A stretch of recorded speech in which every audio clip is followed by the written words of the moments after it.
Good morning everyone, कैसे हैं आप सब। आई होप आप सब बहुत अच्छे होंगे। तो चलिए स्टार्ट करते हैं अपनी आज की class.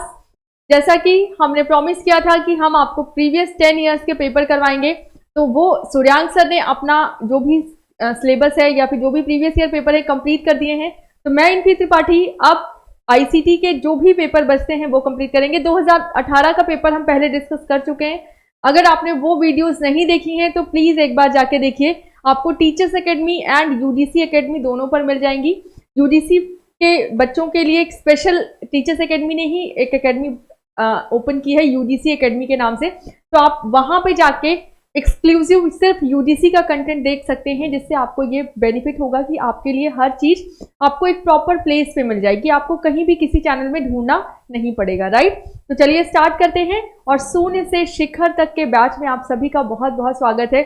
Good morning Soni ji, Rahul ji, पलक, वेरी गुड मॉर्निंग। इस सेशन को और भी लोगों के साथ शेयर कर दीजिए, जिससे ज़्यादा से ज़्यादा इसके साथ लोग जुड़ सकें। और दूसरा, एग्जाम पॉइंट ऑफ व्यू से ये मोस्ट इंपॉर्टेंट है। आपको ये आइडिया लगता है कि प्रीवियस ईयर में किस तरह से क्वेश्चन पूछे जाते हैं। और एक बार जब आपने प्रीवियस ईयर 10 साल के पेपर कर लिए ना, तो आपको एक तरह से बुक भी पढ़ने की जरूरत नहीं है। या फिर आप बुक पढ़ेंगे तो आपको लगेगा ये सारे टॉपिक तो पूछे गए हैं। आपको आइडिया लग जाता है कि किस टॉपिक से कितना और कैसे पढ़ना है। तो चलिए स्टार्ट करते हैं। क्वेश्चन फर्स्ट, आईसीटी का लेवल भी आपको समझ में आएगा किस तरह से 2019, 2020, 21, 22, 23 और अब जो पेपर हो रहे हैं कितना लेवल चेंज हुआ है।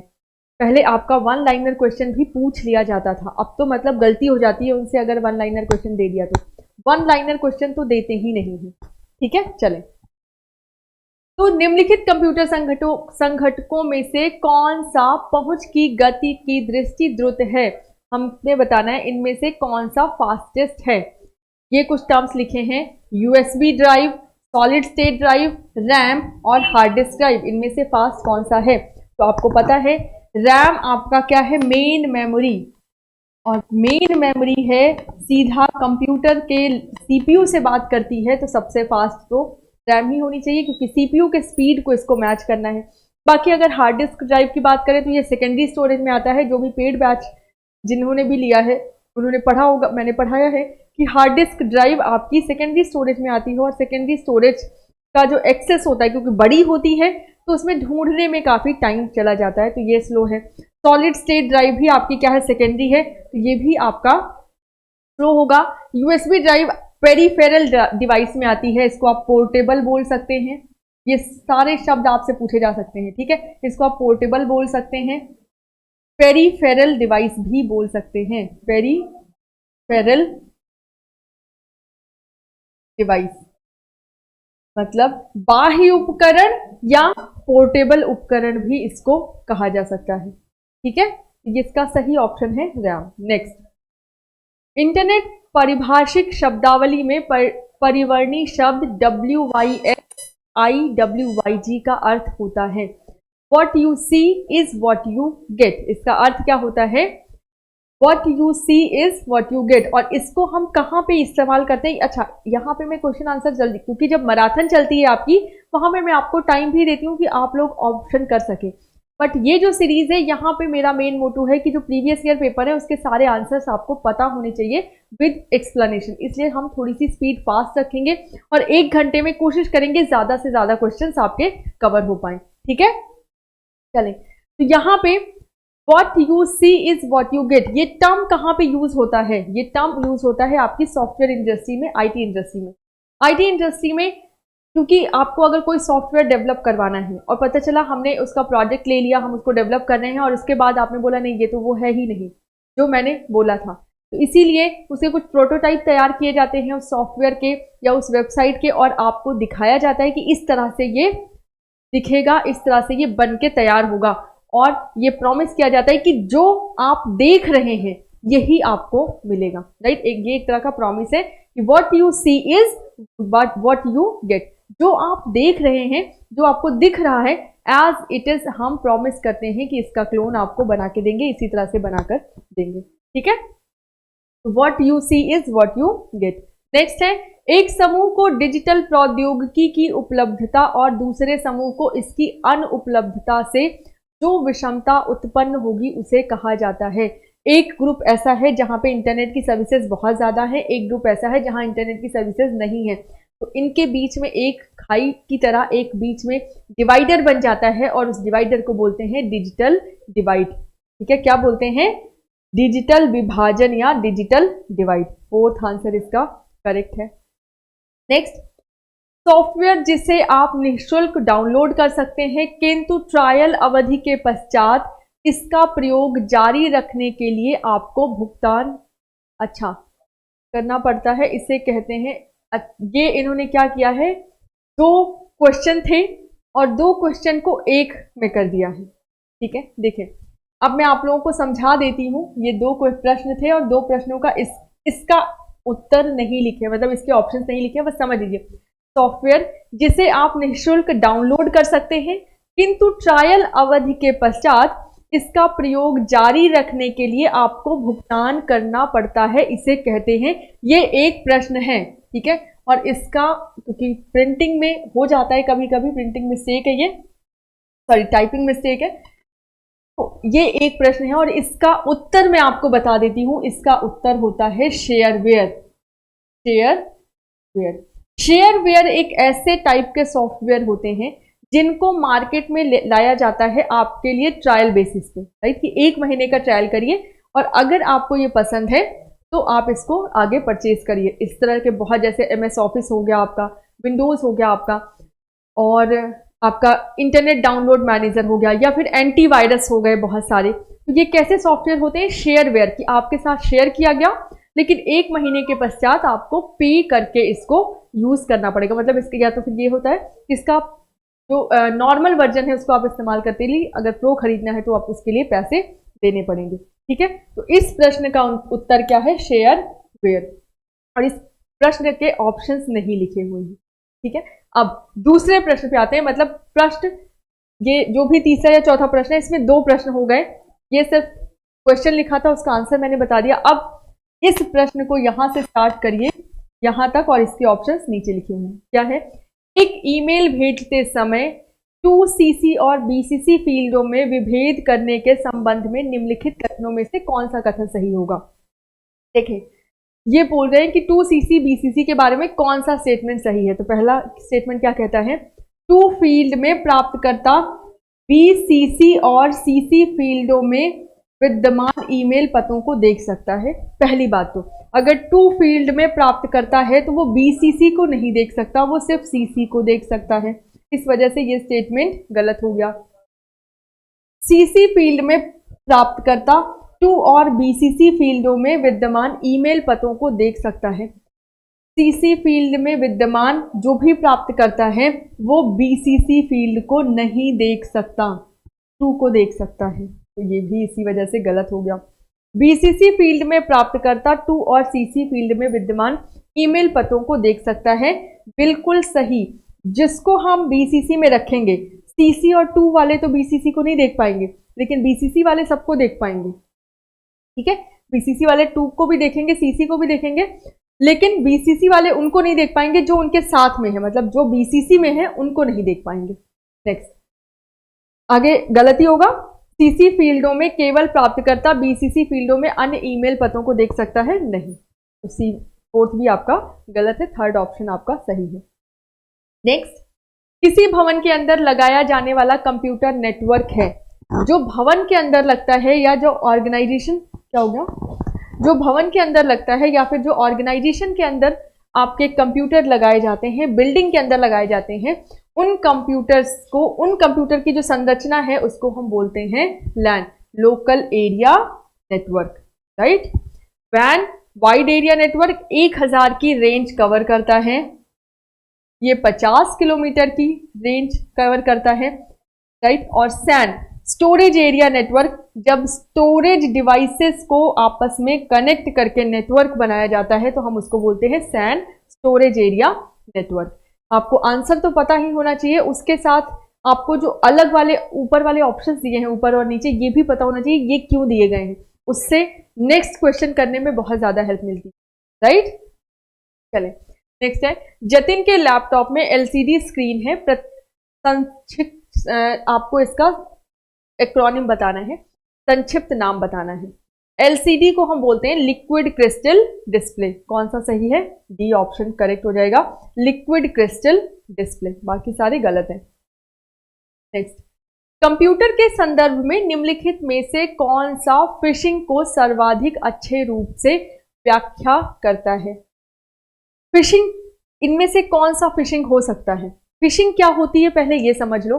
फिशिंग में आप मछली को चारा खिलाने जाते हैं, तो मछली को चारा खिलाने, मछली को बताते नहीं है कि हम आपको ठगने आए हैं या फिर हम आपको पकड़ने आए, नहीं, आप कांटे में चारा लगाते हैं और ये मछली को बैठे रहते हैं तब तक बिना हिलाए, मछली को ये विश्वास दिलाते हैं कि ये चारा है और इसको आपके लिए दिया गया है, राइट, ये चारा आपके लिए और इसको आपको खाना है। आप एक विश्वसनीय मेंबर बन के जाते हैं और आप उनके बीच खाना रखते हैं। अगर उन्होंने खाना खाया तो वो फंस जाएंगी, अगर उन्होंने खाना नहीं खाया, वो आपका जाल समझ गई तो नहीं फंसेंगी। ये मेन कॉन्सेप्ट होता है मछली पकड़ने का, और वही कॉन्सेप्ट हम यहाँ पे लगाएंगे। तो इनमें से कौन सा सही हो जाएगा?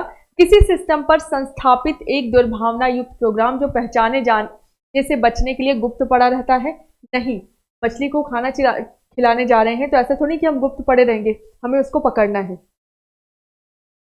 हाँ, बारिश हो रही है, बट अब बाद में देख लीजिएगा और मैं क्या ही ऑप्शन दे सकती हूँ।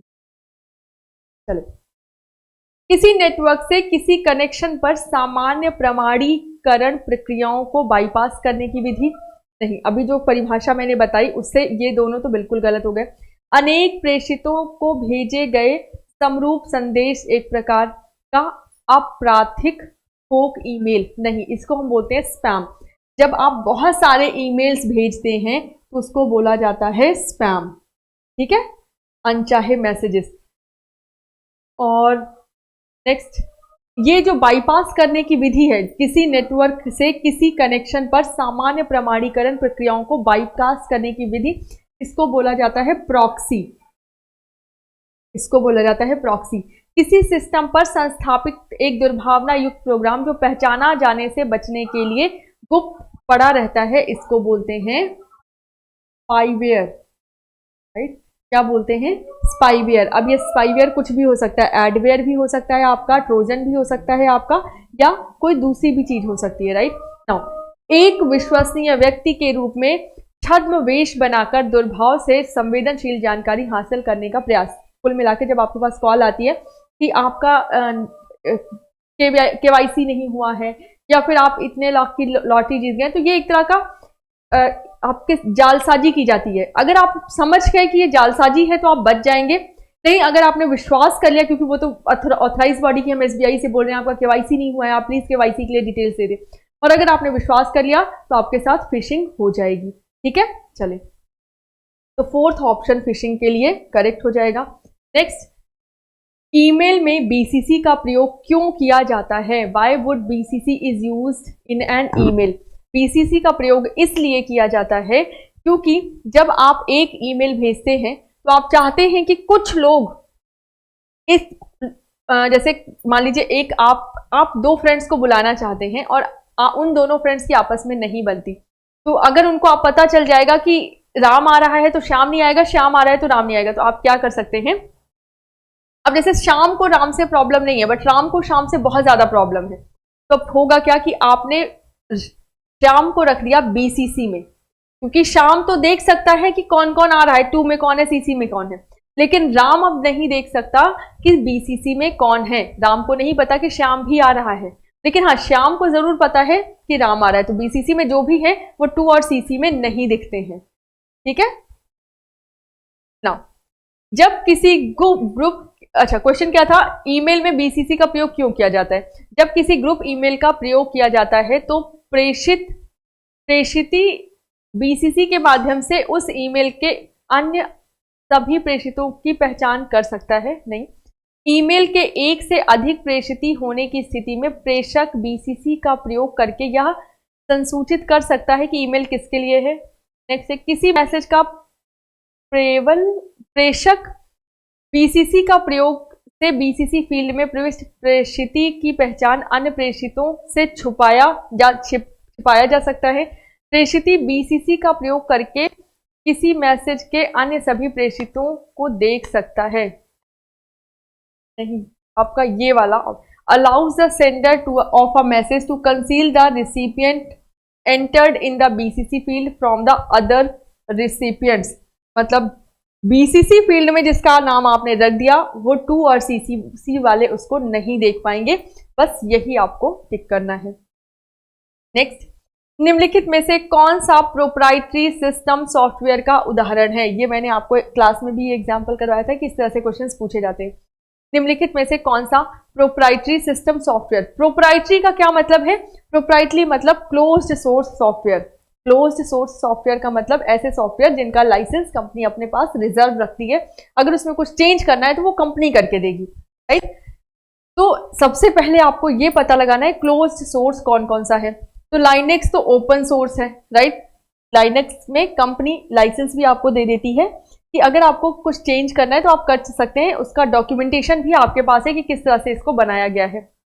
Next, Microsoft internet explorer, Microsoft office और माइक्रोसॉफ्ट विंडोज तीनों ही आपके क्लोज्ड सोर्स हैं।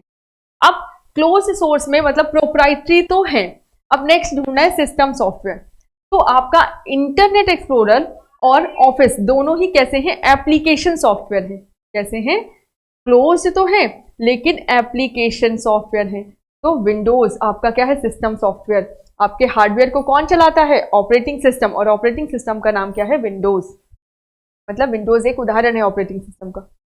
नेक्स्ट, अंजलि की सेक्शन नहीं, 9th का बी नहीं होगा, ठीक है। अंजलि की शिक्षक ऑनलाइन पाठ्यचर्या प्रदान के लिए तैयार किए गए एक सॉफ्टवेयर उपकरण VLE का उपयोग करती है।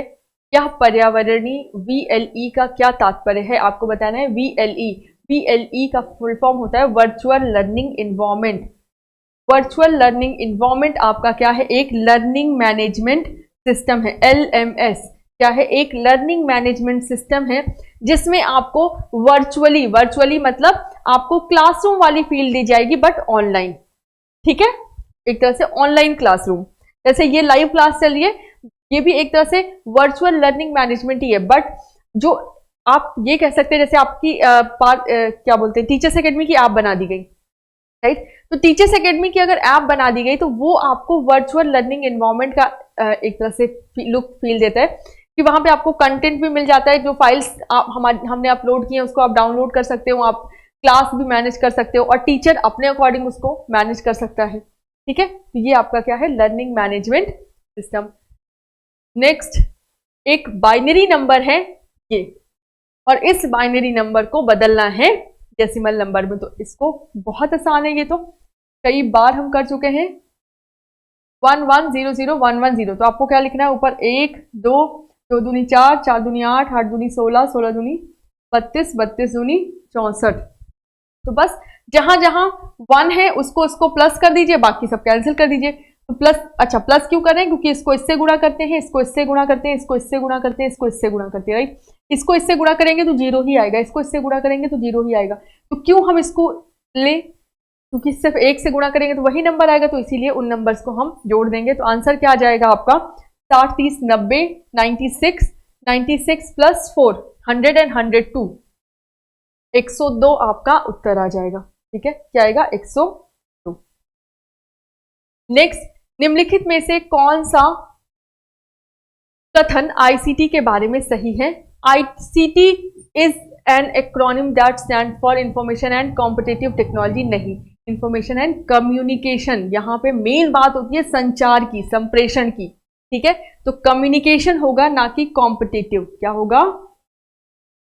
Communication technology. नेक्स्ट है, समावेश शिक्षा में अधिगम सामर्थ्य के लिए ICT का प्रभावी उपयोग सभी शिक्षार्थियों के लिए एक अच्छे शिक्षण का उदाहरण है। The effective use of ICT to support learning in the inclusive education exemplifies. आगे नहीं लिखा उन्होंने, कोई बात नहीं, हिंदी में है। ये ऑप्शन आपका करेक्ट है, क्योंकि समावेश शिक्षा में एक ICT काफी अच्छा, एक प्रभावी ढंग से अपना आप कह सकते हैं इम्पैक्ट छोड़ रहा है, ठीक है। क्योंकि आप देखिए, अगर कोविड के टाइम पे आपका इंफॉर्मेशन एंड कम्युनिकेशन टेक्नोलॉजी नहीं होती, आपकी लाइव क्लासेस नहीं चलती, तो आपका एजुकेशन सिस्टम कहाँ पे जाता, राइट। तो ये कम्युनिकेशन टेक्नोलॉजी की वजह से ही पॉसिबल हो पा रहा है कि हम आज लाइव क्लासेस ले पा रहे हैं, ठीक है, तो ये आपका केवल क्यू सही हो जाएगा। नेक्स्ट क्वेश्चन नंबर 13 है, कंप्यूटर सॉफ्टवेयर के संदर्भ में स्पाईवेयर क्या है? स्पाईवेयर क्या होता है? स्पाईवेयर आपके सिस्टम पे छुप के रहते हैं, ठीक है। स्पाई मतलब क्या होता है? जासूसी करना। तो ऐसे सॉफ्टवेयर जो जासूसी करने के लिए बनाए गए हैं वो स्पाईवेयर होंगे। अब देखिए ये क्या कहते हैं डेफिनेशन में, वह सॉफ्टवेयर जिसका उद्देश्य एक व्यक्ति के बारे में उसकी जानकारी के बिना सूचना एकत्र करना है और वह इस प्रकार की सूचना अन्य निकाय को भेज सकता है। बिल्कुल सही बात है, हम जानकारी एकत्र कर रहे हैं तो ऐसा थोड़ी कि हम ऐसे ही रखेंगे, उसको कहीं ना कहीं आगे फॉरवर्ड करेंगे। नेक्स्ट, वह वैध सॉफ्टवेयर जो कंपनियों को एक केंद्रीय स्थल से उनके कर्मचारियों के कंप्यूटरों का नियमन और देखरेख करने देता है। नहीं, बिल्कुल नहीं। अभी फर्स्ट ऑप्शन आपका करेक्ट हो रहा है, आगे देखिए अगर कुछ और मिल जाए तो, वह सॉफ्टवेयर जिसका कंप्यूटर के परिचालन के विघटन करने या निजी कंप्यूटर प्रणाली तक पहुंच पाने के लिए उपयोग किया जाता है। बिल्कुल, ये भी आपका थर्ड ऑप्शन भी गलत हो जाएगा। नेक्स्ट, एक अन्य हानिकारक आभासी प्रोग्राम के अंतर्गत छिपा एक कंप्यूटर प्रोग्राम जो स्वयं अपनी प्रतिलिपियां बनाता है और प्रोग्राम फाइल्स को संलग्न कर लेता है। स्वयं अपनी प्रतिलिपियां आपके वायरस बनाता है, ना कि स्पाईवेयर। तो ये भी आपका गलत हो जाएगा। जो करेक्ट ऑप्शन है, जो करेक्ट सबसे ज्यादा करेक्ट दिख रहा है वो आपका फर्स्ट ऑप्शन दिख रहा है स्पाईवेयर के बारे में। एंड अगेन यूजीसी एकेडमी में आपकी जो पेड बैच है वो स्टार्ट हो चुका है। उसमें आपके बहुत सारे सब्जेक्ट्स जैसे आईसीटी अभी पढ़ाया जा रहा है। तो अगर आपने अभी तक पेड बैच नहीं ज्वाइन किया है तो प्लीज एक बार जाके यूजीसी एकेडमी विजिट करिए, वहां पे आपको सारी डिटेल्स मिल जाएंगी। इवन टीचर्स एकेडमी पे भी आपको सारी डिटेल मिल जाएंगी। जो भी नंबर है उस पर कॉल करिए और अपना एक सीट सुनिश्चित करिए इस बार एनटीए के एग्जाम में, राइट। यूजीसी आपका एग्जाम कंडक्ट करा रहा है, दिसंबर में आपका एग्जाम होगा। अभी आपके पास पर्याप्त समय है, अगर आज से आप लग जाएंगे, आज से अगर आप लग जाएंगे तो भी आपका हो जाएगा, बहुत अच्छे से हो जाएगा। और फर्स्ट पेपर एक बहुत इंपॉर्टेंट रोल प्ले करता है आपको नेट से जेआरएफ बनाने में, राइट। तो फर्स्ट पेपर भी मजबूत करिए एकदम हलवा तरीके से। जो भी टीचर्स हैं पढ़ा रहे हैं, चाहे मैं हूं, चाहे सूर्यांक सर हो, चाहे बीबी मिश्रा सर हो, चाहे आपके शिवम सर हो, सभी टीचर्स बहुत मेहनत कर रहे हैं। आप लोग भी प्लीज साथ में मेहनत करें। अगर आपने पेड बैच नहीं ज्वाइन किया है तो आपकी live classes morning 9 to 10 and evening में 5 to 6 चलती है, उसको जरूर ज्वाइन करें। और जल्दी ही हम लोग 12 घंटे की मैराथन भी लेकर आने वाले हैं, तो उसमें भी आप लोगों का सहयोग हमें चाहिए होगा। तो चलिए सब लोग बता दीजिए 12 घंटे की मैराथन आप लोगों को कब चाहिए? हाँ, सबका गलत हो गया ये वाला आंसर। चलिए जल्दी से सब लोग बता दीजिए कि 12 घंटे की मैराथन हम लोग कब लेकर आए। 12 घंटे की मैराथन आपकी बहुत जल्दी होने वाली है, तो क्या आप लोगों को चाहिए या नहीं चाहिए? क्या 12 घंटे लगातार पढ़ने के लिए आप लोग तैयार हैं? प्रीवियस ईयर क्वेश्चन देखिए, प्रीवियस ईयर क्वेश्चन लगाने से आपको दो चीजों का आइडिया लगता है। एक, किस टॉपिक से क्वेश्चन ज्यादा पूछे जा रहे हैं, दूसरा किस तरह से उस टॉपिक पे क्वेश्चन पूछे जा रहे हैं, राइट। तो अब आपको क्या करना है, जैसे ही आपको टॉपिक पता चल जाए उसके बारे में थोड़ा सा पढ़ भी लीजिए, तो आपका जेआरएफ भी हो जाएगा, राइट। लेकिन हाँ, सिर्फ प्रीवियस ईयर पेपर लगाने से अगर आप कहेंगे तो प्रीवियस ईयर पेपर लगाइए। और प्रीवियस ईयर पेपर लगाने का एक तरीका है कि सारे ऑप्शन, जैसे ये क्वेश्चन है तो इसके सारे ऑप्शन आपको पता हो कि या तो वो बिल्कुल गलत है, मतलब वो आईसीटी से कोई भी संदर्भ नहीं है उसका, या फिर अगर वो लिखा हुआ है तो वो किसके रेफरेंस में लिखा हुआ है, ठीक है। अगर ये इस तरह से आपने पढ़ लिया तो हो भी जाएगा आपका। चलिए, तो 12 घंटे की मैराथन आपकी बहुत जल्दी आने वाली है। चलिए, वेरी गुड। आप लोगों का एंथुजियाज्म देख के बहुत जल्दी आपकी हो सकता है इस सैटरडे या संडे या फिर अगले सैटरडे संडे 12 घंटे की क्लास आपकी लगने वाली है। उसमें मैं आपको थ्योरेटिकल पढ़ाऊंगी, राइट। तो आप देखिए, अगर आपने नहीं भी ज्वाइन किया है, पेड क्लासेस नहीं ज्वाइन की, तो एक बार आप उस मैराथन में आइए, उस मैराथन को देखिए, उसके बाद आप अपने आप कन्वर्ट हो जाएंगे। आपका खुद मन करेगा कि इस बार मुझे जेआरएफ बनना है। आपको विश्वास हो जाएगा कि अगर हमने मैम से पढ़ लिया या सर से पढ़ लिया तो हम जेआरएफ बन जाएंगे, राइट। चलिए, हिंदी साहित्य 2 यूनिट। अच्छा, हिंदी साहित्य मैं नहीं पढ़ाती हूँ तो मैं कहाँ से बता सकती हूँ, राइट। हिंदी साहित्य आप एडमिन डिपार्टमेंट में कॉल कर लीजिए, जो भी हिंदी साहित्य पढ़ाते हैं वो आपको इसके लिए गाइड कर देंगे। चलिए, क्वेश्चन नंबर 14 की बात करते हैं। निम्नलिखित में से कौन विकी का उत्तम विवरण देता है? विकीपीडिया। विकी का मतलब है विकीपीडिया, क्या? विकी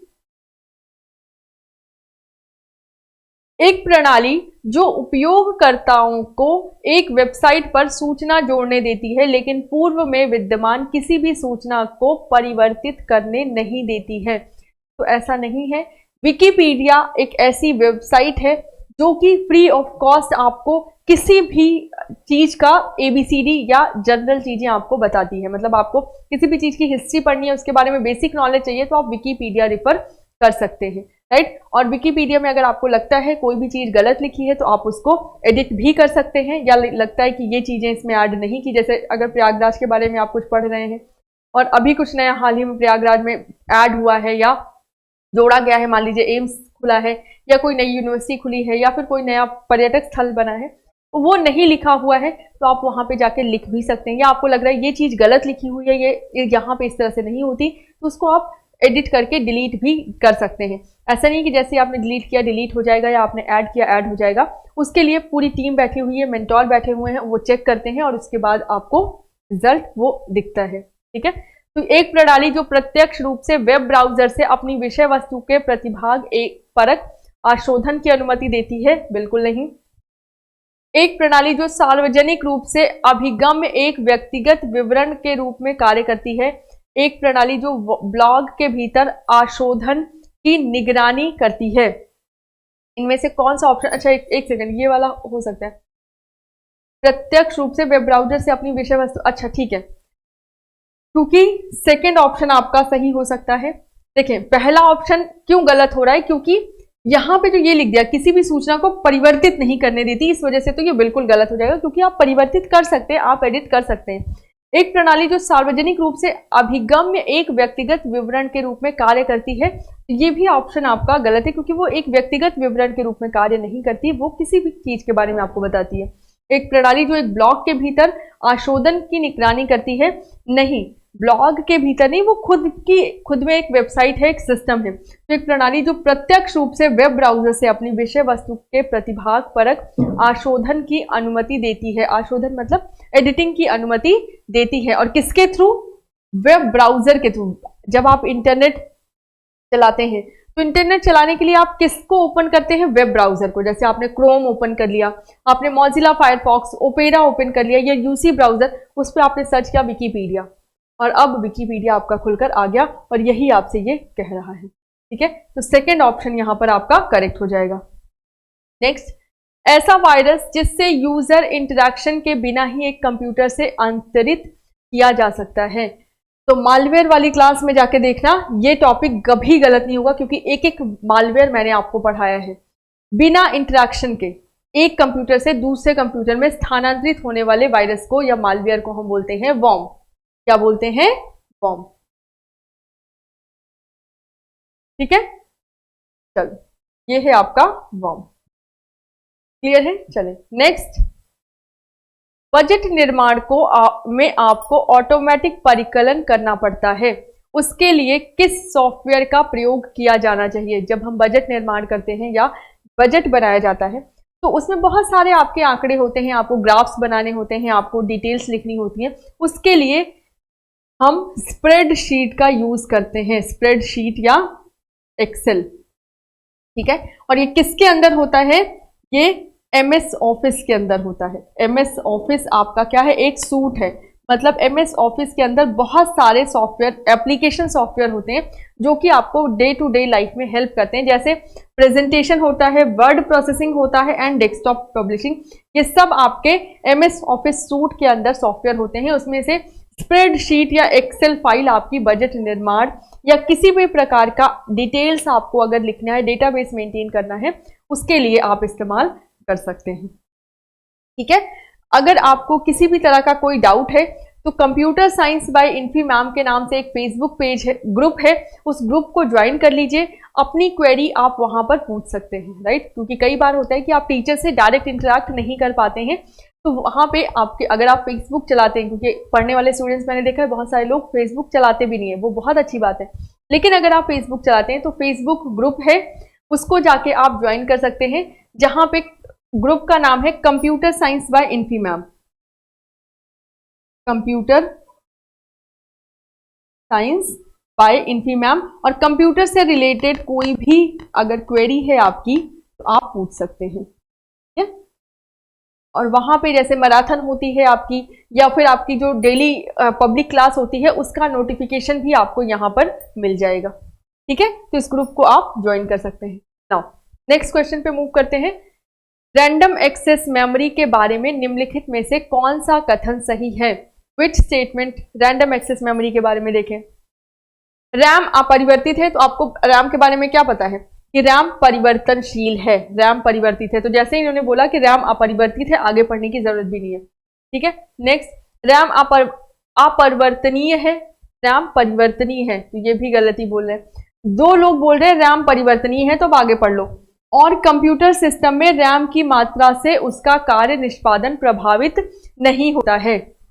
आगे क्या बोला जा रहा है? कंप्यूटर सिस्टम से रैम की मात्रा से उसका कार्य, देखिए कहने का मतलब कि अगर रैम कम है या ज्यादा है उस काम में फर्क नहीं पड़ता, लेकिन आप बताएं कि रैम आपका क्या काम करती है?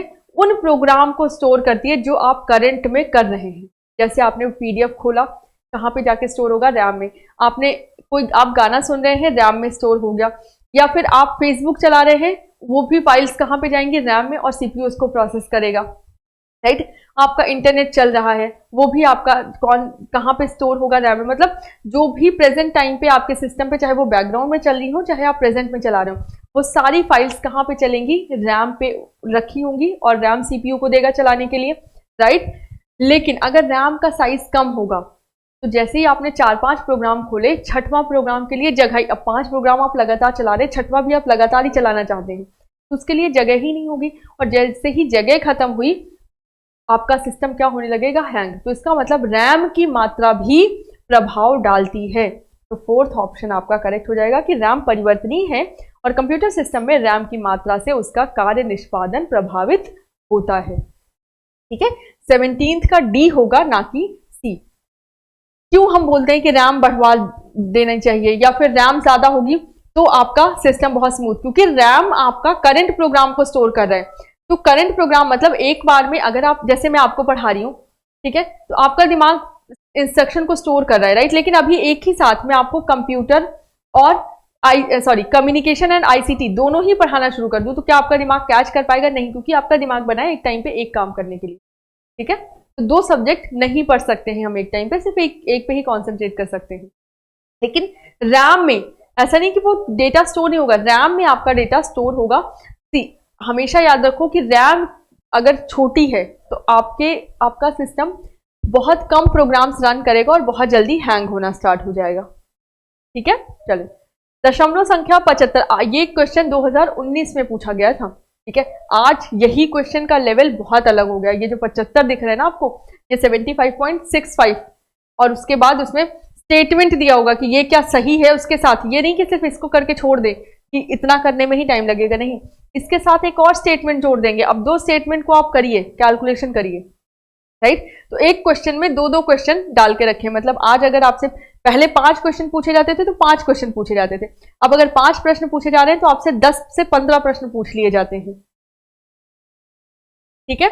नेक्स्ट, दशमलव संख्या 75 का द्विआधारी बाइनरी नंबर हमें देखना है। तो देखो, बहुत सिंपल सी बात है, 75 है तो ऑड ही होगा, इसका मतलब चारों ऑप्शन सही है। तो एक तो आप कर सकते हैं कि 75 को भाग दे दें, है ना। 2 तरीके मैं आप लोगों को बता देती हूँ। 75 को 2 से भाग दे दीजिए, है ना, और शेष जो भी आए वो हम यहां पर लिखेंगे। देखें, 2 से क्यों भाग दे रहे हैं? क्योंकि बदलना है बाइनरी में, और बाइनरी में बदलना है तो 2 से भाग देने पर जो भी शेष बचेगा वो 2 से कम बचेगा, और 2 से कम क्या होता है? या तो 0 या तो 1। तो यहाँ पे जो शेष होगा वो 0 और 1 ही आएगा। इसी वजह से हम किससे भाग देते हैं? 2 से। अब इसको अगर 2 से भाग देंगे तो ये हो जाएगा 37, 2 3 6, 2 7 14, बच कितना गया? 15, ठीक है। अब यहाँ का काम हो गया खत्म। जो नंबर है अब इसको फिर से 2 से भाग दीजिए, तो हो गया 2 एकम 2, 2 8 16। तो यहाँ पे कितना था? 36 आ रहा है, लेकिन यहाँ पे 37 है तो 1 फिर से बच गया। फिर से 2 से भाग दीजिए, 2 9 18, पूरा पूरा कट गया, शेषफल 0 आ गया। फिर से 2 से भाग दीजिए, 2 चौको 8, 1 बच गया क्योंकि 9 है। फिर 2 से भाग देंगे तो 2 दूनी 4, कुछ नहीं बचा। फिर 2 से भाग देंगे, 2 एकम 2, कितना बचा? 0। अब इस 1 को नीचे लिखिए, नीचे से ऊपर लिख दीजिए और आपका जो आंसर आएगा वो होगा 1 0 0 1 0 1 1 1 0 0 1 0 1 0 0 1 0 1 1। फोर्थ ऑप्शन आपका करेक्ट हो जाएगा अगर आप भाग विधि से कर रहे हैं तो इस तरह से करें। अगर आप ये देखें कि हम इसको दशमलव संख्या को बाइनरी से ही करेंगे तो आप ऐसे कर सकते हैं। पहले ही आपने लिख लिया ऊपर 1 2, क्योंकि ये नंबर बनाने के लिए ऐसे ही तो होगा 1 2 4 8 16 32 और 64, क्योंकि 75 है तो 64 तक हम जाएंगे। 128 75 से बड़ा हो जाएगा तो वहां तक नहीं जाएंगे। अब इसको ऐसा जोड़िए कि आपका क्या आ जाए 75 है ना। तो 64 और ऑड नंबर है तो ये वाला प्लेस भी 1 होगा, तो 64 है 65, कितना बचा 10। अब हमें 10 और चाहिए, तो 10 करने के लिए 8 को और 2 को, बाकी सबको कर दो 0। आ गया आंसर 64 + 8 + 2 + 1 कितना हो गया 75, और यही आपका क्या हो गया। ठीक है, तो आप ऑप्शन से भी आप निकाल सकते हैं। यहाँ पे लिख दीजिए 1 2 4 8 16 32 और फिर जोड़ लीजिए, कैसे भी आप इसको कर सकते हैं। नेक्स्ट क्वेश्चन नंबर 19 है, आईसीटी में के संदर्भ में स्पैमिंग के बारे में कौन सा कथन सही है। आप स्पैमिंग क्या होता है? स्पैमिंग होता है कि बिना मतलब आप नहीं भी चाहते हैं तो भी आपके पास एडवर्टीजमेंट के मैसेज आ रहे हैं, बिना मतलब के मैसेज आ रहे हैं, अनचाहे मैसेजेस, और वो स्पैमिंग के थ्रू फ्रॉड भी होता है, स्पैमिंग के थ्रू ही फिशिंग होती है। देखो जो फोन आया वो एक स्पैम कॉल है, अगर उस स्पैम कॉल पे आपने विश्वास कर लिया तो आपके साथ क्या हो जाएगी फिशिंग। ठीक है, इस कॉन्सेप्ट को समझिए कि स्पैम कॉल के माध्यम से भी आपकी फिशिंग होती है। उसको क्या बोला जाता है? विशिंग, मतलब वॉइस कॉल के द्वारा जब फ्रॉड होता है उसको बोला जाता है विशिंग। स्मिशिंग, जब एसएमएस के द्वारा आपके साथ फ्रॉड होता है उसको बोलते हैं स्मिशिंग, और जब ईमेल के द्वारा आपके साथ फ्रॉड होता है उसको बोलते हैं फिशिंग। ठीक है, चलिए, तो स्पैमिंग बड़ी संख्या में श्रोताओं को अयाचित विज्ञापन संदेश भेजना या उन्हें ईमेल करना है। सही बात है। स्पैमिंग चैट वार्ता में अनर्थ नहीं, आप अगर चैट करें तो आप कुछ भी भेजिए, राइट, वो आपके ऊपर है, अगर सामने वाले को नहीं पसंद आएगा वो ब्लॉक करेगा, but that is not spam. Spamming ऐसे संदेश जो पोस्ट करता है जिसमें किसी आपत्तिजनक लेख नहीं, अगर कोई आपत्तिजनक लेख है तो उसको साइबर क्राइम में ले लेंगे, हम वेब हेट में बोलेंगे या ऑनलाइन हेट बोलेंगे, राइट, या साइबर अब्यूज बोलेंगे। स्पैमिंग विश्वास पात्र व्यक्ति के रूप में छल साधन कर दुर्भावनापूर्ण कारणों से संवेदी सूचना प्राप्त करता है। ये स्पैमिंग का काम नहीं, ये फिशिंग का काम है। ठीक है, ये फिशिंग का काम है कि विश्वास पात्र बन के आपके डिटेल्स लेना। हाँ, स्पैमिंग के माध्यम से हो सकता है, लेकिन तो स्पैमिंग का सिंपल सा मतलब है अनचाहे मैसेज भेजना। अब अनचाहे मैसेजेस कौन भेजता है? बेचारी ऐसी कंपनियां जिनको अपना प्रोडक्ट सेल करना होता है, राइट। तो मेनली स्पैमिंग शुरू हुई थी एडवर्टीजमेंट के लिए ही, कि हम अपना विज्ञापन कर सके इसलिए हम मैसेज भेजें, लेकिन उसके आप कह सकते हैं कि स्पैमिंग के थ्रू ही या स्पैमिंग के अंतर्गत ही आपका क्या होता है, फ्रॉड भी होता है, राइट। मतलब शुरू हुआ था अच्छे काम के लिए, लेकिन अंततः सिर्फ गलत काम हो रहा है आजकल। एक ऑपरेटिंग सिस्टम के बारे में कौन सा कथन सही है? ऑपरेटिंग सिस्टम क्या क्या करता है? तो ऑपरेटिंग सिस्टम का मेन काम क्या है? ऑपरेटिंग सिस्टम का काम है कि आपको इस लायक बनाना, मतलब हार्डवेयर को इस लायक बनाना कि आप उसका इस्तेमाल कर सकें। तो ऑपरेटिंग सिस्टम एक मैनेजमेंट का काम कर रहा है, वो हार्डवेयर को मैनेज करता है, वो आपके एप्लीकेशन सॉफ्टवेयर को मैनेज करता है, वो कौन सा टाइम, किस टाइम पे कौन सा सॉफ्टवेयर चलेगा ये मैनेज करता है, कौन सा सॉफ्टवेयर पहले चलेगा, कौन सा प्रोसेस बाद में चलेगा, ये मैनेज करता है आपका ऑपरेटिंग सिस्टम। अब इसमें से देखिए कौन सा सही। ऑपरेटिंग सिस्टम पेरिफेरल्स मतलब बाह्य उपकरण को, पेरिफेरल्स को नियंत्रित करता है, मेमोरी आवंटित करता है तथा फील्ड्स एवं रिकॉर्ड्स में डेटा संगठित करता है। देखें, एक तरह से सही है, एक तरह से गलत। यहां तक तो सही है कि पेरिफेरल्स को नियंत्रित कर रहा है, मेमोरी आवंटित कर रहा है, लेकिन फील्ड्स एंड रिकॉर्ड्स में डेटा, अब अगर वो डेटा बनाने बैठ जाएगा, डेटा संगठित करने बैठ जाएगा, डेटा कलेक्ट या डेटा को ऑर्गेनाइज करने बैठ जाएगा, तो बाकी काम कौन? उसका काम है मैनेजमेंट करना। ठीक है, नेक्स्ट आपका है ऑपरेटिंग सिस्टम वायरस के प्रति सुरक्षा प्रदान करता है और पेरिफेरल्स को नियंत्रित करता है। हाँ, पेरिफेरल्स को नियंत्रित करता है, बट वायरस के प्रति सुरक्षा प्रदान करने के लिए उसने एक एप्लीकेशन सॉफ्टवेयर या एक यूटिलिटी को रखा हुआ है जिसको हम बोलते हैं एंटीवायरस। ठीक है, वो उस एंटीवायरस को मैनेज करता है, समझ रहे? तो ये क्या है, संस्थापक, जैसे कोचिंग के संस्थापक हैं, तो उन्होंने कोचिंग पूरी, जैसे कोचिंग क्या है, हार्डवेयर है, उसके संस्थापक क्या है आपके, एक तरह के ऑपरेटिंग सिस्टम है, मतलब पूरा मैनेजमेंट संभाल रहे। अब उन्होंने हर काम के लिए अब कर्मचारी रखे, जैसे पढ़ाने के लिए टीचर्स रखे हुए हैं, राइट? तो यहाँ पे सुरक्षा प्रदान करने के लिए एंटीवायरस नाम का एक सॉफ्टवेयर ऑपरेटिंग सिस्टम के ऊपर इंस्टॉल कर दिया जाता है, ठीक है? ऑपरेटिंग सिस्टम नहीं सुरक्षा प्रदान करने बैठता। Next, operating system operating system क्या सुरक्षा प्रदान करता है कि आप गलत चीज को एक्सेस ना कर पाए, बस।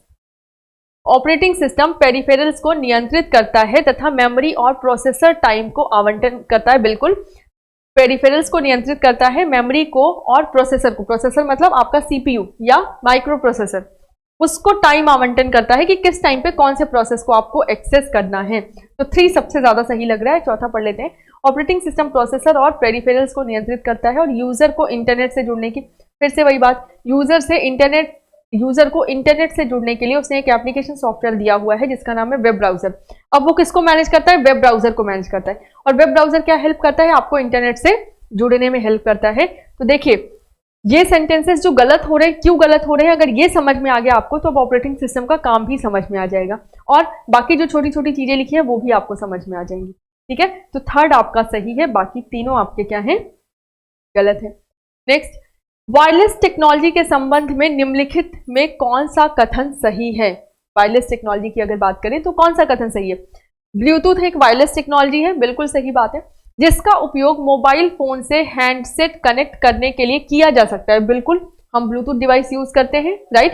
तो स्टेटमेंट सही हो गया कि एक वायरलेस डिवाइस है और हम मोबाइल फोन कनेक्ट कर सकते हैं। चलो नेक्स्ट, ब्लूटूथ एक लंबी रेंज वाली वायरलेस टेक्नोलॉजी है और इसका उपयोग डेटा अंतरण के सस्ते साधन के रूप में किया जाता है, नहीं, ब्लूटूथ एक छोटी रेंज, कभी भी आपने देखा हो कि आप 10 मीटर मतलब रेंज तो 12 मीटर तक बताई जाती है, 33 फीट तक बताई जाती है, लेकिन 10 मीटर की रेंज में मतलब आप 10 अपने कमरे से थोड़ी दूर बाहर जाइए, खत्म होने लगता है, ब्लूटूथ अटकने लगता है आपका, राइट? तो एक छोटी रेंज की एक वायरलेस टेक्नोलॉजी है, ना कि लंबी रेंज की एक वायरलेस टेक्नोलॉजी, ठीक है? तो यहां से आप अनुमानित लगा सकते हैं आंसर कौन सा सही होगा, केवल पी, फर्स्ट ऑप्शन आपका करेक्ट हो जाएगा, केवल पी सही है, क्यों आपका गलत है। नेक्स्ट, निम्नलिखित में से कौन सा एक प्रकार का मालवेयर है जिसे सॉफ्टवेयर सिस्टम में जानबूझकर डाल दिया जाता है, जो पूर्व निर्धारित स्थितियां उत्पन्न होने पर दुर्ग्राह मतलब मलिशियस प्रकार शुरू कर देता है? मतलब आपके सिस्टम पे डाल दिया गया और एक तरह से बॉम्ब की तरह है, बॉम्ब का भी यही काम है ना कि आपके मतलब वो पहले से इंस्टॉल कर दिया जाता है और फिर एक टाइम के बाद वो फटता है, राइट? उसी तरह से ये सॉफ्टवेयर भी है कि आपके सिस्टम में डाल दिया गया, क्योंकि देखें जो गलत काम करते हैं उनको हमेशा मौका नहीं मिलता है गलत काम करने का, उनको मौका ढूंढना पड़ता है और गलत काम करने वाले सिर्फ यही खुराफात में लगे होते हैं किस तरह से हम गलत काम करें।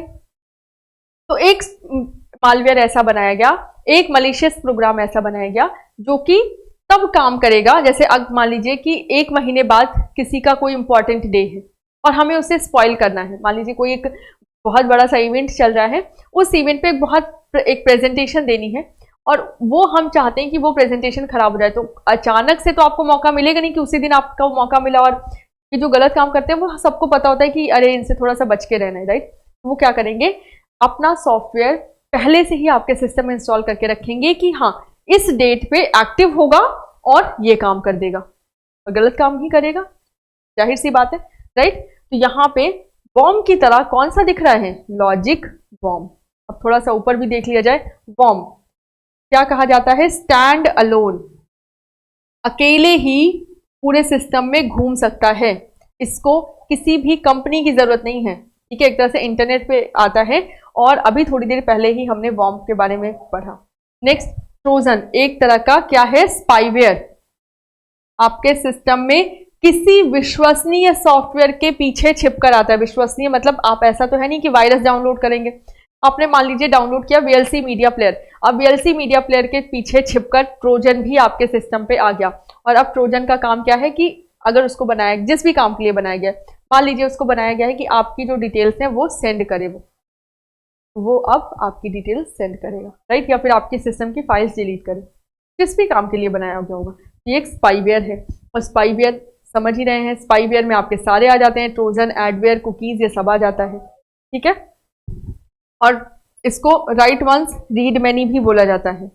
चले नेक्स्ट, कंप्यूटरों के संबंध में निम्नलिखित में से कौन सा युग्म सुमेलित नहीं है। अब एक चीज देखो, सिंपल, ये भी one liner kind of question ही है, राइट। यहाँ पे आपका सेट 1 सेट 2 भी नहीं दिया गया है।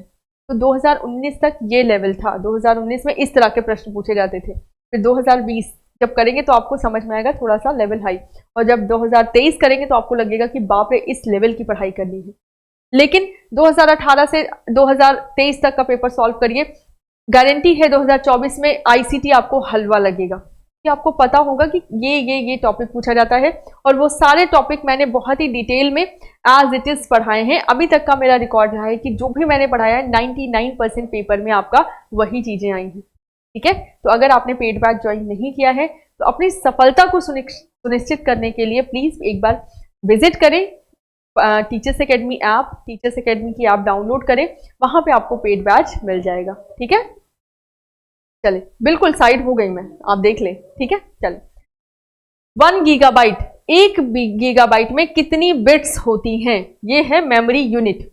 1 गीगाबाइट में कितनी बिट्स होती हैं, तो आपको पता है कि 1 जीबी में 1024 MB होता है, ठीक है। अब इस MB को क्या लिख सकते हैं, 1024 KB। इस KB को क्या लिख सकते हैं, 1024 बाइट।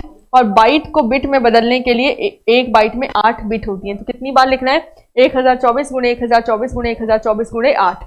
तो 1024 गुणे 1024 गुणे 1024 गुणे 8, इसका मतलब ये तो सही है। CRT को बोलते हैं कैथोड रे ट्यूब। ROM, रोम को बोलते हैं रीड ओनली मेमोरी, और इन्होंने क्या लिख दिया है, रैपिड। तो यही वाला गलत है, मतलब ये वाला सही है, बाकी सारे सही हैं, इस वजह से आंसर गलत हो जाएंगे। सही कौन सा होगा, थर्ड वाला। अच्छा, CPU सेंट्रल प्रोसेसिंग यूनिट, ठीक है, सही है वो। नेक्स्ट है आपका, select the option that shows the storage device in order to capacity of lowest to highest. ये पूछ रहे हैं कम से ज्यादा कैपेसिटी वाले जो भी डिवाइसेस है वो हमें देखनी है। तो कम से ज्यादा डिवाइस, कम से ज्यादा कैपेसिटी किसकी है। तो यहाँ पे अगर आपने पेड क्लास पढ़ी तो मैंने सबसे पहले तो बताया था ये किस टाइप की डिवाइसेस हैं, ऑप्टिकल डिवाइसेस। ये भी पूछा जाता है कि इनमें से ऑप्टिकल डिवाइस कौन सी है, या आपको एक डिवाइस बोल दिया जाएगा कि क्या SSD एक ऑप्टिकल डिवाइस है, पता होगा तभी बता पाएंगे, राइट। तो ऑप्टिकल डिवाइस में आपका कौन सा आता है, CD, DVD एंड ब्लू रे। और इसमें भी आपके CD में भी RRW और RRW एंड क्या होता है, recordable read and write and read only memory, ROM, ठीक है। नाउ कौन सा बड़ा है कौन सा छोटा, तो सबसे पहले आपका CD, फिर DVD, फिर ब्लू रे। तो CD, DVD, ब्लू रे। बाकी जो भी लिखे होंगे सब गलत ही होंगे, क्योंकि कहीं ब्लू रे लिखा है, कहीं DVD लिखा है। फर्स्ट ऑप्शन यहाँ पर आपका करेक्ट हो जाएगा। नेक्स्ट, निम्नलिखित में से कौन सा वेब ब्राउजर नहीं है, इनमें से कौन सा वेब ब्राउजर नहीं है। तो इंटरनेट एक्सप्लोरर आपका एक वेब ब्राउजर है, माइक्रोसॉफ्ट का ही है। मोजिला फायरफॉक्स आपका एक वेब ब्राउजर है। गूगल क्रोम भी एक वेब ब्राउजर है। याहू क्या है, वेब ब्राउजर नहीं है। वेब ब्राउजर नहीं है तो क्या है ये, सर्च इंजन। क्या है, सर्च इंजन है, ठीक है। चलो नेक्स्ट, निम्नलिखित में सुमेलित कीजिए। 2 सेट दिए गए हैं, आपको बताना है कौन सा सेट किससे मैच करता है। जनरेशन का क्वेश्चन है, मोस्ट इंपॉर्टेंट, हर साल अभी भी पूछा जाता है ये, लेकिन पहले आपका इस तरह से पूछा गया, प्रथम, द्वितीय, तृतीय और चौथी पीढ़ी। तो पहली पीढ़ी में आपका क्या आया था, वैक्यूम ट्यूब्स। तो फर्स्ट का ए का क्या हो जाएगा, थर्ड, और ए का थर्ड 3 में दिख रहा है आपको, है ना। तो चौथा वाला तो गलत ही होगा, ए का थर्ड। सेकेंड स्टेट या सेकेंड जनरेशन में ट्रांजिस्टर्स आए थे। अब कौन सा कटेगा, ये वाला, ये और ये अभी भी लाइनअप है, राइट। नेक्स्ट, एक चीज और ये ध्यान रखो, पेपर में इस बार अब क्या होता है, क्वेश्चन टफ कर दिए गए, आपके ऑप्शन इजी कर दिए गए हैं, ठीक है। ये आगे जब आप करेंगे क्वेश्चन तो आपको समझ में आएगा। यहाँ पे जैसे आपको दिख रहा है ना कि ए का थर्ड, ए का थर्ड, ए का थर्ड 3 जगह है, लेकिन अब क्या किया जाता है, आजकल का पेपर देखेंगे तो क्वेश्चन तो टफ लगेगा आपको, पता नहीं क्या कहाँ से उठा के दे दिया, लेकिन जो ऑप्शन है अगर उसमें एक भी चीज अगर आपको आती है तो आप ऑप्शन आसानी से निकाल सकते हैं, ठीक है। ये आपने देखा होगा। डिफरेंस क्या है web browser and search engine में? वेब ब्राउजर आपके इंटरनेट से कनेक्ट करने के लिए एक सॉफ्टवेयर है। वेब ब्राउजर सबसे पहले तो क्या है? सॉफ्टवेयर है, ठीक है, या एप्लीकेशन, मोबाइल के फॉर्म में बोले तो ऐप है, ठीक है। तो किससे? इंटरनेट से कनेक्ट होने के लिए, कनेक्ट करने के लिए वेब ब्राउजर आपका यूज होता है। और जब आप इंटरनेट से कनेक्ट हो जाते हैं तो और इंटरनेट पे आपको कुछ सर्च करना है तो आपको एक वेबसाइट मिलती है, उस वेबसाइट को हम बोलते हैं सर्च इंजन, ठीक है। तो सर्च इंजन एक वेबसाइट है और वेब ब्राउजर एक सॉफ्टवेयर है। पहले तो ये डिफरेंस है। दूसरा, जब आप इंटरनेट से कनेक्ट हो जाते हैं, और इंटरनेट से कनेक्ट किससे होते हैं? वेब ब्राउजर से, और फिर वेब ब्राउजर के ऊपर आप सर्च इंजन, जैसे आपको अगर पता है कि टीचर्स अकेडमी ऐप कहाँ से मिलेगी तो आप डायरेक्ट उस वेबसाइट पे गए और डाउनलोड कर लिया। लेकिन अब आपको पता ही नहीं है कि टीचर्स अकेडमी का कंटेंट कहाँ पे मिलेगा, तो आप सर्च करेंगे टीचर्स अकेडमी, तो आपको बहुत सारी टीचर्स, क्योंकि कोई जरूरी नहीं कि एक नाम की एक ही संस्था हो, आपको जो बेस्ट होगी वो आपको ऊपर आ जाएगी, टीचर्स अकेडमी जो प्रयागराज में है, ठीक है। इस तरह से आप सर्च कर सकते हैं। नाउ अगर इस तरह से ऑप्शन दिए थे तो क्वेश्चन इजी रहा होगा, ठीक है। हमेशा याद हो, अगर क्वेश्चन इजी है तो ऐसे ऑप्शन देंगे, क्वेश्चन टफ है तो ऑप्शन आपके आसान देते हैं। और अगर नहीं होगा तो हम अभी लाइनअप है, राइट, 2019 के बाद 20 आएगा, 21 आएगा, 22 आएगा, मैं आपको बताती रहूंगी, ठीक है, किस तरह से आपका पेपर चेंज होता है। क्योंकि एनालिटिकल स्किल आपकी अगर स्ट्रांग हो गई तो आप प्रीवियस ईयर पेपर करके भी आप यूजीसी निकाल सकते हैं। नाउ नेक्स्ट है तीसरी पीढ़ी। तीसरी पीढ़ी में आपके क्या इस्तेमाल हुए थे? Integrated circuit. क्या यूज हुए थे? ये आई गेस ऐसे ही लिखा था, इंटीग्रेटेड सर्किट, राइट। और जब इंटीग्रेटेड सर्किट की बात आती है तो थर्ड जनरेशन सी का क्या आ गया? फोर्थ। अब कौन सा लाइन से हटेगा? थर्ड का फोर्थ, मतलब सी का फोर्थ। तो अब तो ऑप्शन सेकेंड ही क्लियर है, क्योंकि डी का फोर्थ होगा नहीं। डी का क्या हो जाएगा? चौथी पीढ़ी में आपके यूज हुए थे very large scale integrated circuit, VLSI, तो यहां पे हो जाएगा सेकेंड, राइट। तो कौन सा ऑप्शन करेक्ट है? सेकेंड। नाउ एक कंप्यूटर प्रोग्राम जो अन्य प्रलेखों और करणीय कोड में अपनी प्रतिलिपियां अंततः स्थापित करने से फैलता है। एक computer is a computer that spread by inserting copies of itself into other executable code और डॉक्यूमेंट। तो आप बताएं कि जब भी हम बात करते हैं कि वो अपने आप बिना चाहते, हम नहीं चाहते हैं उसको, बट फिर भी वो अपने आप स्प्रेड हो रहा है, एक जगह से दूसरी जगह जा रहा है, अपनी कॉपीज क्रिएट कर रहा है, तो ये सब काम किसका होगा? ऐसे सॉफ्टवेयर का जो कि बेकार काम करने के लिए आए हैं या फिर जो दुर्भावनापूर्ण काम करने के लिए आए हैं, राइट। तो ऐसे सॉफ्टवेयर जिनको हम बोलते हैं मालवेयर। तो इनमें से मालवेयर कौन सा है? ऑपरेटिंग सिस्टम एक आपका सिस्टम सॉफ्टवेयर है, ना कि मालवेयर। कंप्यूटर वायरस, यहाँ पे ऑपरेटिंग सिस्टम यहाँ पे होना चाहिए था, राइट, कंप्यूटर वायरस। नेक्स्ट है आपका फायरवॉल। फायरवॉल कंप्यूटर वायरस को आपके सिस्टम पे आने से रोकता है। फायरवॉल क्या है? कि कोई भी अटैक आपके सिस्टम पे हो रहा है, देखो दो चीज है, एक है फायरवॉल, राइट, ये गार्ड की तरह काम करता है, और ये है आपका सिस्टम, और दूसरा है आपका एंटीवायरस। एंटीवायरस, ये दो प्रोटेक्शन है।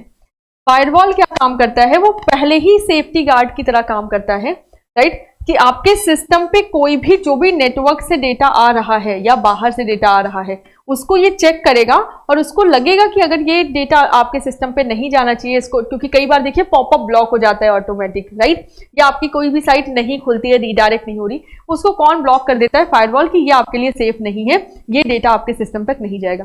बट मान लो कुछ लोग ऐसे होते हैं जो बच बचा के चले भी गए, क्योंकि पहले तो हम सिक्योरिटी गार्ड ने रोक लिया गेट पे ही, लेकिन कुछ लोग मान लीजिए मलेशिया से बच बचा के अंदर चले भी गए, तो अंदर कौन है? एंटीवायरस। अब एंटीवायरस उनको पकड़ने का प्रयास करेगा, ठीक है। नेक्स्ट है आपका एंटीवायरस। तो आई होप ये टर्म आपको समझ में आ गए होंगे क्या है। इस क्वेश्चन का जो आंसर है वो क्या है? Computer virus. Next, 1 terabyte memory किसके समान है? 1 terabyte of memory is equal to, 1 terabyte की बात करें तो मुझे नहीं पता किसके बराबर है, बट मुझे इतना जरूर पता है कि 1 TB बराबर 1024 GB होता है। क्या होता है? 1024 GB। तो क्या GB में दिया है? नहीं, सारा आंसर आपको या तो किलो बाइट्स में दिया है या फिर बाइट्स में दिया है, ठीक है। तो चलिए देखते हैं क्या होगा। अब GB को हम किस में बदल सकते हैं? 1024 मेगाबाइट में, और मेगाबाइट को बदल सकते हैं 1024 किलोबाइट में, राइट। तो अब देखें क्या आंसर आ रहा है, 3 बार 1024 गुणे 1024 गुणे 1024 KB, तो बस यहीं पर रुक जाएंगे, ठीक है। अगर बाइट में बदलना है, इसी क्वेश्चन में पूछा जाए कि 1 TB कितने बाइट के बराबर है, तो अब यहाँ ये क्या है आपका किलोबाइट, यहां तक है किलोबाइट। अब इस किलोबाइट को अगर बाइट में बदलना है तो 1024 से और गुणा कर देंगे तो आपका किस में आ जाएगा, बाइट में। मतलब किलोबाइट से बाइट में बदलने के लिए आपको 1024 से और गुणा करना पड़ेगा, क्योंकि 1 KB में 1024 बाइट होते हैं, ठीक है। नेक्स्ट है, ऑडियो और वीडियो कंप्रेशन में RGB का अभिप्राय क्या है। RGB मतलब होता है red green and blue, red green and blue, ठीक है। तो रेड ग्रीन ब्लू से ही आपकी स्क्रीन बनती है। ऑडियो एंड वीडियो में जो स्क्रीन आपकी दिखती है वो RGB के कलर्स होते हैं, ठीक है। चलो, तो अगेन मैं बोल रही हूं, एक बार टीचर्स एकेडमी ऐप आप लोग डाउनलोड करें। UGC एकेडमी आपके लिए टीचर्स एकेडमी ने बनाया है, जो कि स्पेशली सिर्फ और सिर्फ UGC के लिए प्लेटफॉर्म है। उस प्लेटफॉर्म को ज्वाइन करें और वहाँ पे बहुत सारी वीडियोस और लेक्चर्स ऐसे पड़े हैं जो कि आपके लिए हेल्प कर सकते हैं। थ्योरी लेक्चर्स भी पड़े हुए हैं और शून्य से शिखर तक डेली 9 से 10 आपकी जो क्लास चलती है, मोस्ट इंपॉर्टेंट है, स्टार लगा लीजिए। इस तरह की क्लास आपको कहीं भी नहीं मिलेगी, किसी भी प्लेटफॉर्म पे। अभी तक किसी भी प्लेटफॉर्म ने सारे प्रीवियस ईयर पेपर आपको एक साथ सॉल्व नहीं कराए हैं, ठीक है। क्वेश्चंस आपको मिल जाते हैं और यहाँ पे मैराथन जो आपकी डेली होती है सैटरडे को 5 बजे से, उसमें भी आपके क्वेश्चंस कराए जाते हैं, राइट। डिफरेंस क्या है यहाँ प्रीवियस ईयर पेपर कराने में, कि आपको एक जगह पे सारे पेपर्स मिल जाएंगे, आपको भटकना नहीं पड़ेगा। अब अगर मान लीजिए आप अपने आप से पढ़ते हैं कोई भी पेपर, तो हो सकता है उसका एक्सप्लेनेशन आपको ना मिले। यहाँ पे आप 1 घंटे में 30 से 40 क्वेश्चन कर लेंगे और विद एक्सप्लेनेशन कर सकते हैं, ठीक है।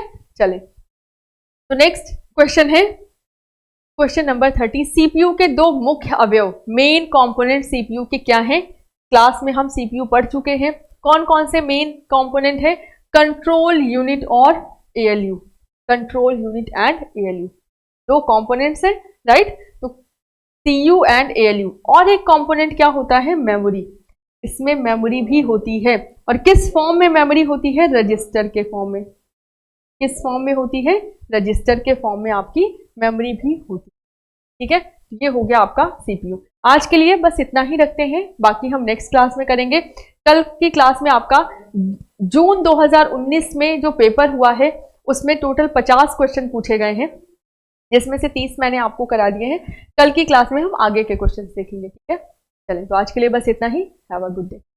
कीप स्टडिंग और टीचर्स एकेडमी से जुड़े रहिए। किसी भी टाइप का कंप्यूटर साइंस में डाउट है तो आप लोग computer science by Infy ma'am का पेज ज्वाइन कर सकते हैं फेसबुक पे, वहां पे आप पूछ सकते हैं, ठीक है।